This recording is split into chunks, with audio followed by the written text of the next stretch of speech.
Welcome back. They brought you the wonderfully grotesque squashed possums car rally ad. Now they're making an animated series with a cast of hundreds of equally memorable, albeit slightly more wholesome characters. Gnome Productions is a very successful Hutt Valley animation outfit with a Disney contract under its belt and a new series on air. Oscar and Friends is the brainchild of award-winning animator Cameron Chittock, who won his award for his work on Peter Jackson's splatter classics. Oscar and Friends is New Zealand's answer to Wallace and Gromit, and if it spawns a similar sales and merchandising frenzy, there'll be some smiling faces in Petone. Here's Gordon Harcourt. Ungar! Take that, you dirty dog! And that! Can they be girl pirates, do you think? Aye, laddie. Wow. Imagine if you met one. Oscar! The pirates have got Bugsy! We've got to save him! Tell me where the treasure's hid, matey, or it's time to take your last walk. The worldwide success of the Aardman characters Wallace and Gromit has led to newfound popularity for so-called claymation animation. And here in New Zealand we've got our own band of WizKids turning out quality stop-action animation.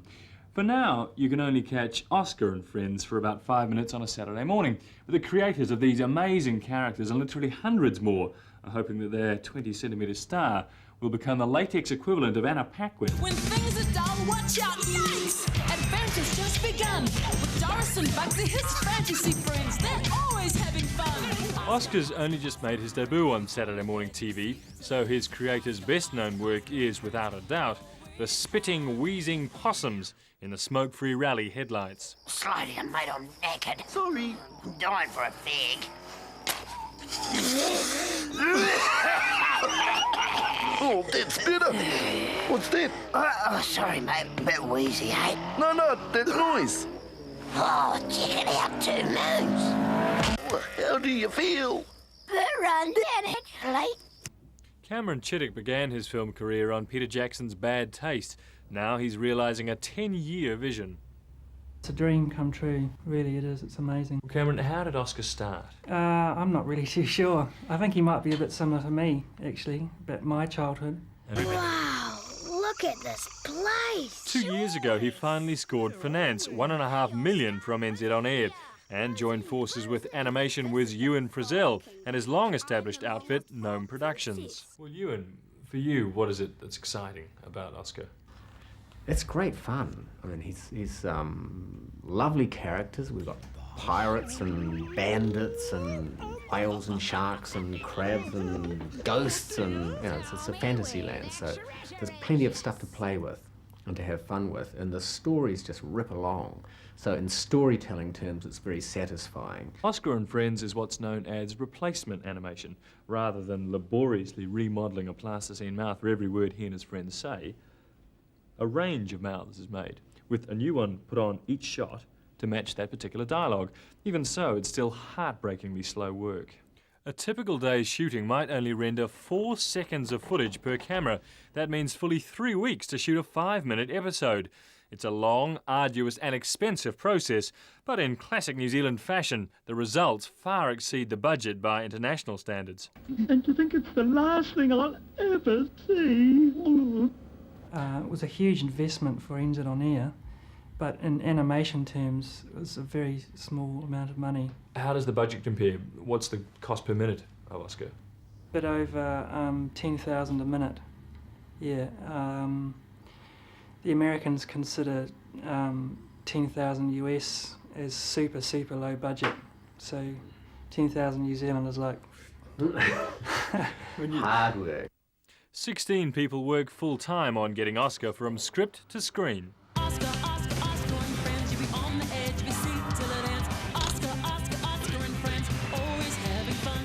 When things are dull, watch out, yikes! Stand there, get me First, the out. script is turned into a storyboard and dialogue is recorded.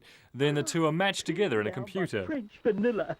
At least it could have been boysenberry or Russian fudge or a lovely... All the characters' replacement mouths are scanned into the computer, and the most appropriate is chosen to match the dialogue. Boysenberry or Russian fudge or a lovely... Sound editor Cheryl Kerr chooses which mouth looks the best. How do you decide what mouth to use? Trial and error, really. You do some and it doesn't work, and so you try something else. Actually, mainly by watching people talk and by looking in the mirror and seeing actually how you talk. Then Chittock designs the fantastical characters needed to fill the story. So each show's got at least 5, sometimes 10 characters. So I've done so many that I just completely lost count of them. His designs are turned into plasticine models by Alan Byrne's team. So who's this character? This is an Arabian bear clown for an upcoming episode. And what's he going to be doing to Oscar? Intimidating him, probably. I haven't actually read the script for this one, but he's one of a group of rather dodgy-looking reprobates that interact. He's got a little scorpion that sits on his shoulder, ultimately. The next step is to make a plaster cast of the parts of the sculpture. Is create a mould. Once we've got that, we make a wire armature which fits into each piece. You'll see here's an arm and hand armature here, which is very simple. It's just using aluminium wire, and milli putty here, which holds all the various bits together.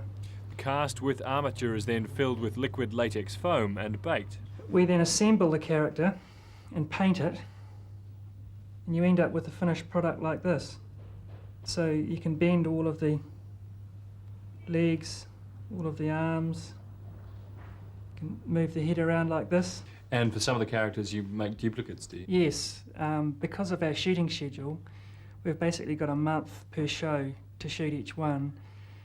That's 3 to 4 animators going non-stop, therefore we need to have 2 of each character to keep those people happy. And with the main characters, we've actually got 3 sets of each character. Then there's the replacement parts. A main character like Doris has around 30 mouths, plus 16 sets of eyes and various eyelids and eyebrows to cover her range of dialogue and expressions. Well, Francis, how painstaking is it to work this way? Well, it's very slow, but I mean, that's just the nature of animation, really, sort of get used to that.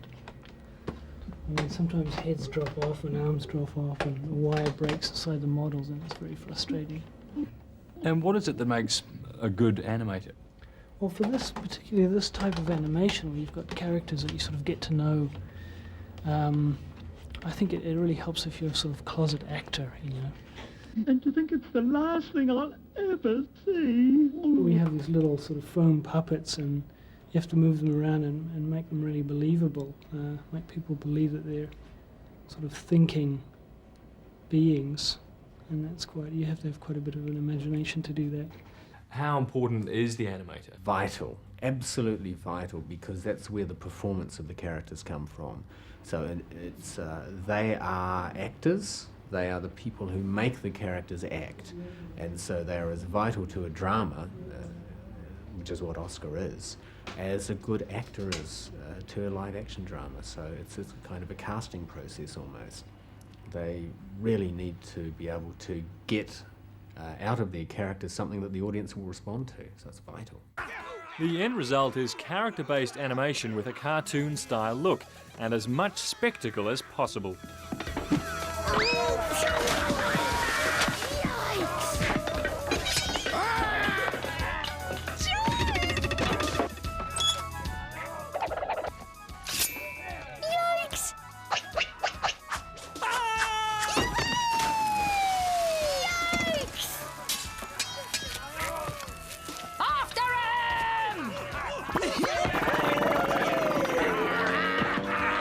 There's the inevitable comparison of the Aardman films, Wallace and Gromit.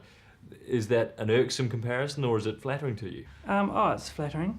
Yeah, I mean, some of the people that have come here have worked on the Aardman's projects, but Oscar's got its own style. Come on, Oscar! And it's interesting to see how those people respond to what we're doing. They're really quite blown away, actually, with the fact that we do what we do.